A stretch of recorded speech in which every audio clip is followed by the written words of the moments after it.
Toshakhana case में नवाज शरीफ की जमानत मंजूर, 10 लाख रुपए के मुचलके जमा। जज मोहम्मद बशीर ने कहा कि फर्दे जुर्म के लिए तो आना ही पड़ेगा।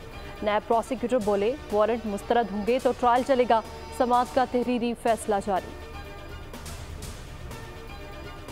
पार्टी कौमी कौस से बड़ी नहीं होती। अंदलीब अब्बास ने तहरीक इंसाफ छोड़ दी, कहती है माजी को भूल कर आगे बढ़ना है। फरदौस आशिक अवान ने कहा कि IPP के कुंबे में इजाफा होगा। सादिया सुहेल बोली कौम के अंदर मनफी सोच को ख़त्म करना है। और आलमी बरादरी फ़लस्तीन पर ताकत के इस्तेमाल को रोके। फ़लस्तीन का दारुल हुकूमत अल-कुद्स अल-शरीफ है। जनरल आसिम मुनीर से फ़लस्तीनी सफ़ीर अहमद जवाद की मुलाकात। ISPR के मुताबिक सिपा सलार ने कहा कि आज़ादी की जंग को दहशत गर्दी से जोड़ना नादानी है।